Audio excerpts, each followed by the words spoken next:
학계 제1장. 다리우 왕 제2년 6째 달, 곧 그 달 초하루에 여호와의 말씀이 선지자 학계로 말미암아 스알디엘의 아들 유다 총독 스룹바벨과 여호사닥의 아들 대제사장 여호수아에게 임하니라. 만군의 여호와가 이같이 말하여 이르노라. 이 백성이 말하기를 여호와의 전을 건축할 시기가 이르지 아니하였다 하느니라. 여호와의 말씀이 선지자 학계에게 임하여 이르시되, 이 성전이 황폐하였거늘 너희가 이때 판벽한 집에 거주하는 것이 옳으냐? 그러므로 이제 만군의 여호와가 이같이 말하노니 너희는 너희의 행위를 살필지니라. 너희가 많이 뿌릴지라도 수확이 적으며 먹을지라도 배부르지 못하며 마실지라도 흡족하지 못하며 입어도 따뜻하지 못하며 일꾼이 삭슬 받아도 그것을 구멍 뚫어진 전대에 넣음이 되느니라. 만군의 여호와가 말하노니 너희는 자기의 행위를 살필지니라. 너희는 산에 올라가서 나무를 가져다가 성전을 건축하라. 그리하면 내가 그것으로 말미암아 기뻐하고 또 영광을 얻으리라. 여호와가 말하였느니라.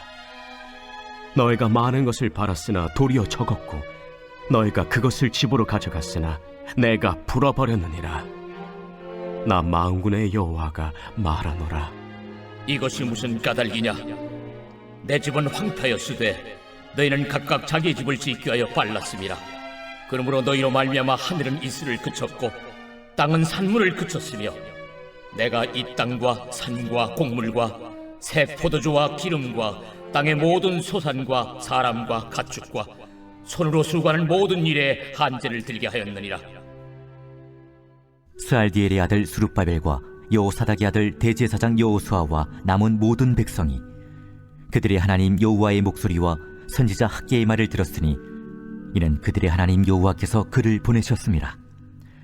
백성이 다 여호와를 경외하며 그때 여호와의 사자 학계가 여호와의 위임을 받아 백성에게 말하여 이르되, 여호와가 말하노니 내가 너희와 함께 하노라. 여호와께서 스알디엘의 아들 유다 총독 스룹바벨의 마음과 여호사닥의 아들 대제사장 여호수아의 마음과 남은 모든 백성의 마음을 감동시키시매 그들이 와서 만군의 여호와 그들의 하나님의 전 공사를 하였으니 그때는 다리우 왕 제2년 6째 달 24일이었더라. 제2장. 7째 달 곧 그 달 21일에 여호와의 말씀이 선지자 학계에게 임하니라. 너는 스알디엘의 아들 유다 총독 스룹바벨과 여호사닥의 아들 대제사장 여호수아와 남은 백성에게 말하여 이르라. 너희 가운데 남아있는 자 중에서 이 성전의 이전 영광을 본 자가 누구냐? 이제 이것이 너희에게 어떻게 보이느냐? 이것이 너희 눈에 보잘것없지 아니하냐? 그러나 여호와가 이르노라. 스룹바벨아 스스로 굳세게 할지어다. 여호사닥의 아들 대제사장 여호수아야 스스로 굳세게 할지어다. 여호와의 말이니라. 이 땅 모든 백성아 스스로 굳세게 하여 일할지어다. 내가 너희와 함께 하노라. 만군의 여호와의 말이니라. 너희가 애굽에서 나올 때 내가 너희와 언약한 말과 나의 영이 계속하여 너희 가운데 머물러 있나니 너희는 두려워하지 말지어다. 만군의 여호와가 이같이 말하노라. 조금 있으면 내가 하늘과 땅과 바다와 육지를 진동시킬 것이요 또한 모든 나라를 진동시킬 것이며 모든 나라의 보배가 이르리니 내가 이 성전의 영광이 충만하게 하리라. 만군의 여호와의 말이니라. 은도 내 것이요 금도 내 것이니라. 만군의 여호와의 말이니라. 이 성전의 나중 영광이 이전 영광보다 크리라. 만군의 여호와의 말이니라. 내가 이곳에 평강을 주리라. 만군의 여호와의 말이니라. 다리우 왕 제2년 9째 달 24일에 여호와의 말씀이 선지자 학계에게 임하니라. 만군의 여호와가 말하노니 너는 제사장에게 율법에 대하여 물어 이르기를, 사람이 옷자락에 거룩한 고기를 쌓는데 그 옷자락이 만일 떡에나 국에나 포도주에나 기름에나 다른 음식물에 닿았으면 그것이 성물이 되겠느냐 하라. 학계가 물음에 제사장들이 대답하여 이르되 아니니라. 학계가 이르되 시체를 만져서 부정하여진 자가 만일 그것들 가운데 하나를 만지면 그것이 부정하겠느냐? 제사장들이 대답하여 이르되 부정하리라. 하더라. 이에 학계가 대답하여 이르되 여호와의 말씀에 내 앞에서 이 백성이 그러하고 이 나라가 그러하고 그들의 손의 모든 일도 그러하고 그들이 거기에서 드리는 것도 부정하니라. 이제 원하건대 너희는 오늘부터 이전 곧 여호와의 전에 돌이 돌 위에 놓이지 아니하였던 때를 기억하라. 그때에는 20고루 곡식더미에 이른즉 10고루뿐이었고 포도즙 틀에 50고루를 기르러 이른즉 20고루뿐이었었느니라. 만군의 여호와가 말하노라. 내가 너희 손으로 지은 모든 일에 곡식을 마르게 하는 재앙과 깐부기 재앙과 우박으로 쳤으나 너희가 내게로 돌이키지 아니하였느니라. 너희는 오늘 이전을 기억하라. 아홉째 달 24일 곧 여호와의 성전지대를 쌓던 날부터 기억하여 보라. 곡식 종자가 아직도 창고에 있느냐? 포도나무, 무화과나무, 석류나무, 감람나무에 열매가 맺지 못하였느니라. 그러나 오늘부터는 내가 너희에게 복을 주리라. 그달 24일에 여호와의 말씀이 다시 학계에게 임하니라. 너는 유다 총독 스룹바벨에게 말하여 이르라. 내가 하늘과 땅을 진동시킬 것이요 여러 왕국들의 보좌를 엎을 것이요 여러 나라의 세력을 멸할 것이요 그 병거들과 그 탄자를 엎드러뜨리리니 말과 그 탄자가 각각 그의 동료의 칼에 엎드러지리라. 만군의 여호와가 말하노라. 스왈겔의 아들 내 종 스룹바벨아, 여호와가 말하노라. 그날에 내가 너를 세우고 너를 인장으로 삼으리니 이는 내가 너를 택하였음이니라. 만군의 여호와의 말이니라 하시니라.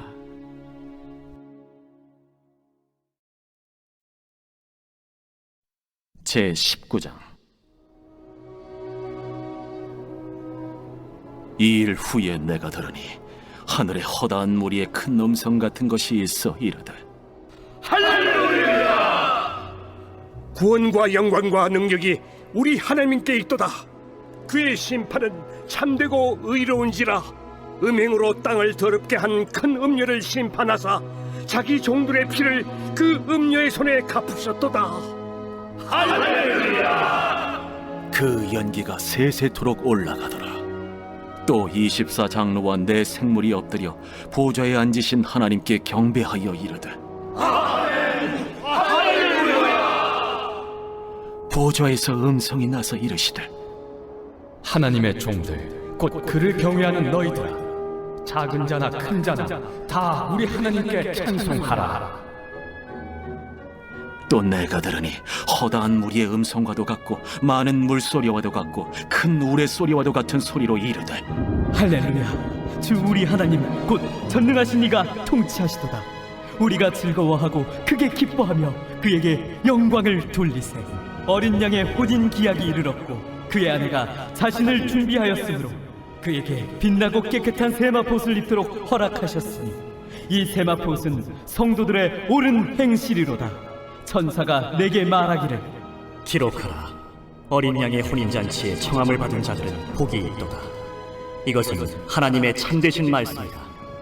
내가 그 발 앞에 엎드려 경배하려 하니 그가 나에게 말하기를 나는 너와 및 예수의 증언을 받은 내 형제들과 같이 된 종이니 삼가 그리하지 말고 오직 하나님께 경배하라.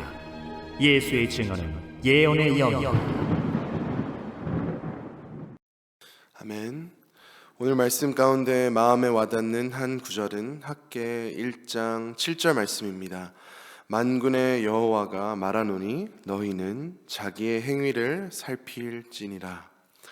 학개의 말씀을 보시면 포로된 백성들이 예루살렘으로 돌아온 지가 이미 18해가 지난 상황이었습니다. 그리고 돌아와서 성전을 재건축하러 시도했는데 포기해야만 한 지가 벌써 14년째가 된 때였습니다. 그때 백성은 2절 말씀에 이렇게 말했습니다. 여호와의 전을 건축할 시기가 이르지 아니하였다. 백성들이 재건축하지 않았던 이유는 70년 동안 땅이 너무 황폐해졌습니다. 뿐만 아니라 재정이 넉넉치 않았고 재건축하는 일이 너무 힘들었습니다. 거기에 기근도 있었고 주변의 적들도 공격했고 오히려 바벨론에서 포로되었을 때 삶이 비교적 쉬웠던 것들을 대신 상상했습니다. 이러한 이유들 때문에 다시 재건축하지 않았습니다. 그런데 백성이 생각하기를 재건축이 이렇게 어려운 것이라면 하나님의 때가 아닌가 보다 이렇게 생각했습니다. 이러한 어려움들이 있었지만 동시에 백성들은 새로 지은 집들에서 살고 있었습니다. 그래서 하나님께서 학개를 통해 이렇게 말씀하셨습니다. 4절 말씀입니다. 이 성전이 황폐하였거늘 너희가 이 때에 판벽한 집에 거주하는 것이 옳으냐. 백성들이 좋은 집에서 사는 것이 문제라기보다 우선순위의 문제였습니다. 그렇게 잘 살면서 왜 하나님의 성전에 관심이 없냐 이것입니다.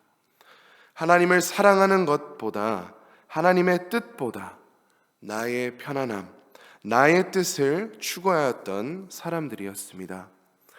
그리고 7절 말씀에서 보셨듯이 하나님께서 5절 말씀 하반절에 너희는 너희의 행위를 살필지니라 2번 말씀하시면 정말 강조하는 것입니다. 영어로 Give careful thought to your ways.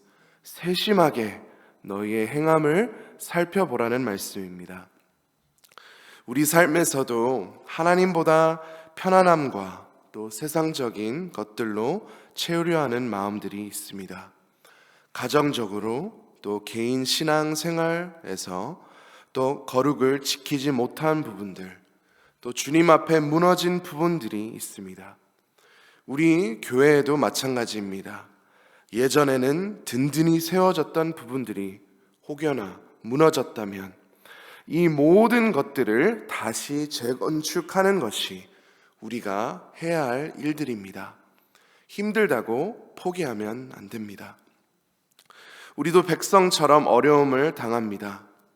팬데믹은 마치 우리에게 기근과 같습니다. 다른 어려움도 많습니다. 그렇다고 포기하면 안 됩니다. 그러한 어려움들은 그냥 있는 것이 아닙니다. 하나님께서 우리를 영적으로 깨우려고 하십니다. 자녀가 학교 갈 시간이 다가오는데 아직 잠에서 안 깨었다면 자녀를 사랑하는 부모는 어떻게 합니까? 깨웁니다. 그냥 앉아서 음악 듣고 커피 마시고 무관심하지 않습니다. 하나님도 우리 삶의 사건들과 어려움들 통하여 우리를 깨우려고 하십니다. 우리는 영적으로 깨어서 우리의 행함을 세심하게 되돌아 보아야 합니다. 놀라운 은혜로 구원받은 우리가 지금 무엇을 위해 사는가? 우선순위를 점검해야 합니다. 내가 정말로 하나님을 사랑하는가를 점검해야 합니다. 내가 하나님을 사랑한다면 하나님을 위해 힘써 일할 것입니다. 개인과 가정과 직장과 교회와 사회에 하나님의 뜻이 이루어지도록 힘써 일할 것입니다. 그렇다면 백성은 어떻게 다시 재건축하게 되었을까요? 백성은 그들의 행함을 세심하게 살펴보기 시작했습니다. 그리고 12절 말씀 보시면 모든 리더와 모든 백성이 하나님의 말씀을 순종하기 시작했고 하나님을 경외하기 시작했습니다. 또 13절 말씀에 하나님께서 내가 너희와 함께하노라 말씀하셨습니다. 그리고 결정타는 14절 말씀입니다. 하나님께서 리더들의 마음을 감동시키며 그들이 와서 만군의 여호와 그들의 하나님의 전 공사를 하였으니 우리가 우리의 죄를 되돌아보고 회개하고 또 하나님의 말씀, 곧 하나님과의 친밀함을 다시 회복할 때 하나님의 영광을 맛볼 것이며 은혜와 사랑을 맛볼 것이며 하나님을 다시 경외하기 시작할 것입니다. 그 친밀함 속에서 하나님께서 우리에게도 말씀하십니다. 나는 너희와 항상 함께한다. 그리고 결정타로 그 친밀함 속에서 하나님은 우리의 마음을 감동시키셔서 하나님의 일을 기쁨으로 감사함으로 다시 하게 하십니다. 이번 주일은 성탄절입니다. 예수님께서 우리를 구원하시러 오셨습니다. 그리고 꼭 기억해야 하실 것은 예수님께서 오셔서 하나님과 다시 친밀할 수 있도록 그렇게 해주셨습니다. 예수님을 의지함으로 우리가 다시 주님께 나아가서 우리의 영적 우선순위를 다시 바르게 세울 수 있는 은혜가 있기를 간절히 소망합니다. 이 시간 말씀을 붙잡고 함께 기도하겠습니다. 하나님과의 그 친밀함 속에서 주님께서 주시는 감동으로 주님을 온 마음과 몸과 마음 다해 섬길 수 있도록 그렇게 우리 함께 기도하시겠습니다. 어려움을 겪고 있는 성도님들을 위해 또 환우들을 위해 함께 기도하겠습니다. 또 전도의 열정을 주셔서 많은 영혼을 우리를 통해 구원해 주시도록 함께 기도하겠습니다. 마지막으로 우크라이나와 러시아를 위해 기도합니다. 전쟁이 속히 중단되고 하나님의 놀라운 뜻이 이루어지도록 우리 주여 한번 외치고 다 함께 기도하시겠습니다. 주여,